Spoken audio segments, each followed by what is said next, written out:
算不算赢了整个中原道宗？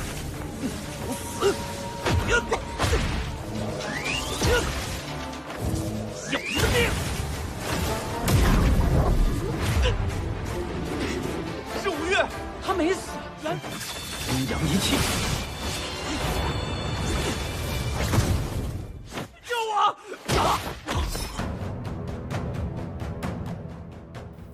Kembali lagi, seperti biasa Mimin selalu mendoakan kalian semoga selalu dalam keadaan sehat dan dalam kondisi terbaik. Di video kali ini Mimin akan menceritakan sebuah donghua series dari Swallowing Record. Dan bagi kalian yang mungkin baru gabung ya, Mimin saranin untuk nonton bagian sebelumnya dulu. Linknya ada di deskripsi. Tak berlama-lama, langsung aja kita masuk ke isi ceritanya.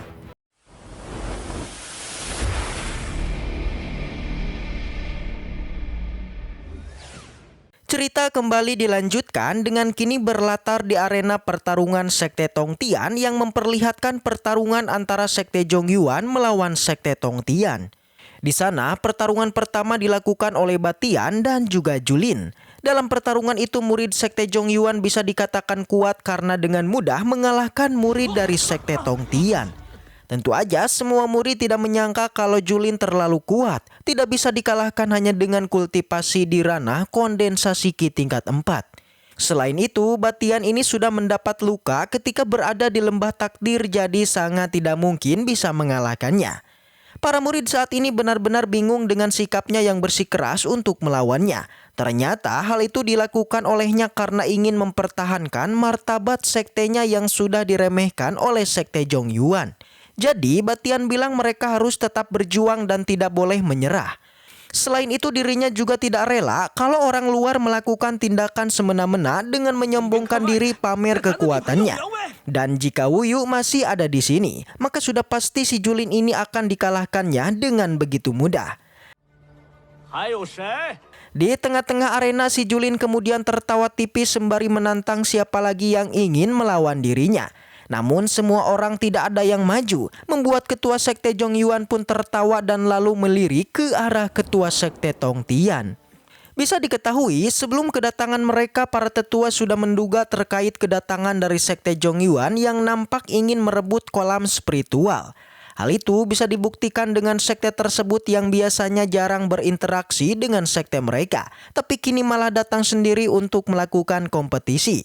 Pernyataan tersebut juga berbanding lurus dengan asumsi ketua sekte yang dimana Sekte Zhongyuan ini selain ingin menguji murid sekte mereka juga ingin menyelidiki mata air dari kolam spiritualnya. Setelah mengalahkan Batian, tetua wanita pun kemudian memuji kekuatan Julin yang memang luar biasa. Sontak mendengar itu, ketua Sekte Zhongyuan yang juga ayahnya Julin, ia pun membenarkan pujian tersebut. Yang bahkan ia juga menambahkan kalau sejak kecil Julin ini selalu bersaing dengan para master sekte mereka dan hal itu sungguh di luar nalar. Di saat obrolan berlangsung, dari arah bawah si Julin kemudian meminta pada ketua Sekte Tongtian untuk bertarung dengan murid bernama Wuyu. Dia meminta agar ketua sekte segera memanggilnya dan langsung bertarung dengan dirinya di arena pertarungan. Namun jelas lore kita masih berada di lembah takdir, jadi tetua wanita kemudian tidak mengabulkannya, yaitu dengan dalih Wuyu sedang menjalankan misi penting. Jadi dia pun meminta untuk melakukan pertarungan aja dengan murid lainnya. Lagi-lagi si Julin ini menolaknya. Selain itu dia juga mulai meremehkan Sekte Tongtian dengan berita yang dia terima mengenai Wuyu yang tidak sedang menjalankan misi. Melainkan di Sekte Tongtian sedang terjadi masalah pada lembah takdir yang telah merenggut nyawa dari beberapa murid Sekte Tongtian. Jadi dengan adanya berita ini si Julin menyayangkan kalau Wuyu merupakan salah satu murid yang tewas di lembah takdir. Artinya jika para murid tewas saat melakukan ujian di lembah takdir, maka si Julin memastikan kalau kualitas para murid tersebut terbilang sangat lemah. Mendengar cemoohan itu Batian menjadi marah dan ingin sekali membungkam mulutnya, tapi kedua temannya lantas menghentikannya, memintanya untuk tetap tenang. Dari atas sang ayah kemudian meminta anaknya untuk tidak berbicara sembarangan. Tapi si Julin ini tetaplah kekeh meremehkan murid Sekte Tongtian karena di saat ini tidak ada murid mereka yang bisa menjadi lawannya.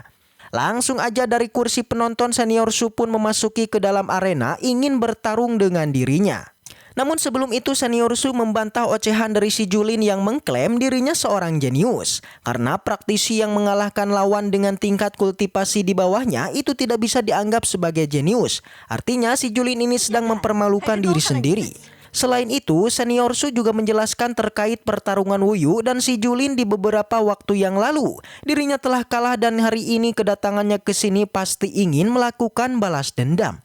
Meski begitu, si Julin tetaplah sombong yang bahkan dia bilang kalau dirinya berhasil mengalahkan Senior Su. Apakah ini akan terhitung jika dia sudah mengalahkan Wuyu? Begitupun dengan sebaliknya, Senior Su juga bertanya jika ia mengalahkan si Julin, apakah itu juga terhitung kalau dirinya sudah mengalahkan semua murid dari Sekte Zhongyuan. Sembari mengatakan itu, keduanya pun kemudian bersiap dan terjadilah baku hantam.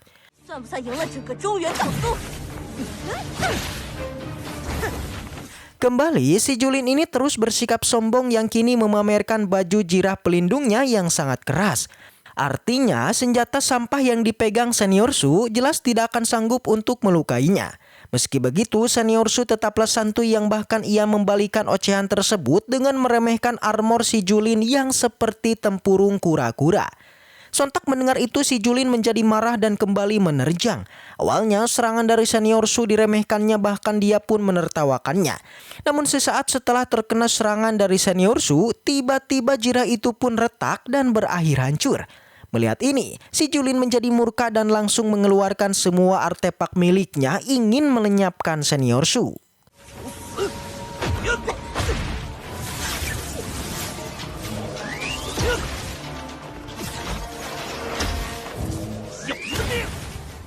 Setelah mengerahkan semua pusakanya, si Julin kemudian menambah lagi mengeluarkan sebuah artefak yang bisa menghentikan waktu.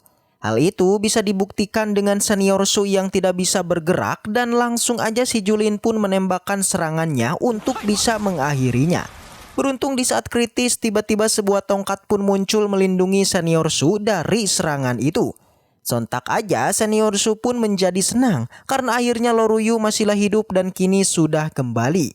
Berbeda dengan si Julin yang kini merasa kesal karena Wuyu masihlah hidup. Bisa dilihat di atas langit Loruyu bersama Suiyu akhirnya muncul yang itu membuat ketua sekte dan semua tetua menjadi sangat senang. Begitupun dengan para murid mereka cukup gembira dengan hadirnya Wuyu karena mulai saat ini sekte mereka tidak akan lagi diremehkan oleh si Julin.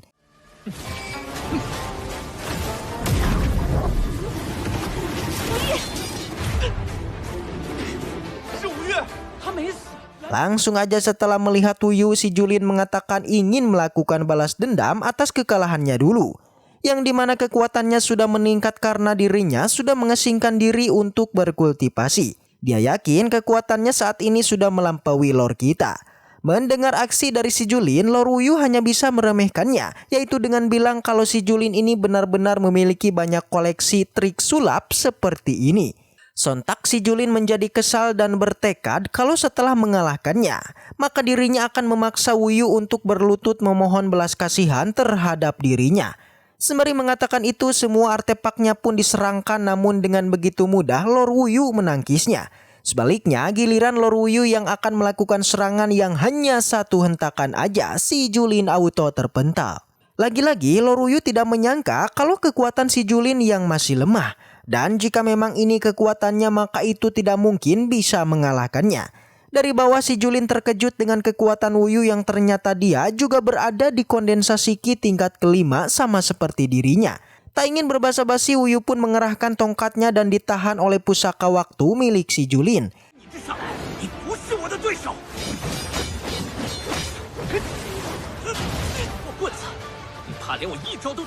Kali ini Lord Wuyu akanlah memperlihatkannya tentang ilmu berpedang, dan sebelum itu ia kemudian meminjam pedangnya pada Senior Su. Melihat itu si Julin tertawa keras karena dia tahu mengenai teknik berpedang Wuyu yang jauh di bawahnya. Hal itu karena untuk menguasai teknik pedang diharuskan berlatih lama seperti dirinya.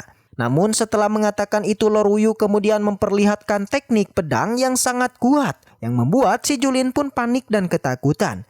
Yang bahkan baik artefak waktunya begitupun dengan teknik apinya, semuanya dibabat habis oleh Lord Wuyu dan langsung menendangnya.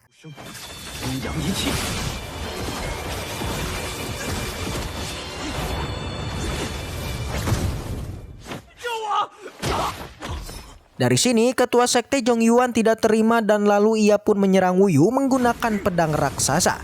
Tapi jelas ketua sekte Tong Tian tidak tinggal diam, dia pun datang menghancurkan serangan tersebut.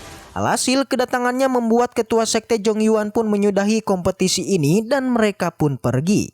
Dan akhirnya sekte Tong Tian lah yang memenangkan kompetisinya. Semua orang sangat senang karena Wu Yu telah kembali. Begitupun dengan Batian, dia langsung memeluknya dan terus memeluknya. Begitupun dengan Xian Yu yang kini mendatangi gurunya dengan bilang kalau Wu Yu lah yang telah menyelamatkan hidupnya. Dimana jika bukan karena Wu Yu maka dirinya sudah lama tewas di lembah takdir.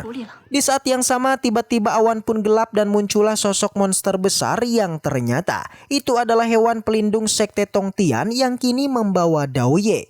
Di sana Wu Yu pun berterima kasih karena telah menyelamatkan hewan peliharaannya dan setelah itu cerita pun bersambung. Baiklah, mungkin segitu aja untuk pembahasan kali ini. Semoga kita selalu diberikan kesehatan untuk mengawal Donghua ini. Dan sampai jumpa di video selanjutnya.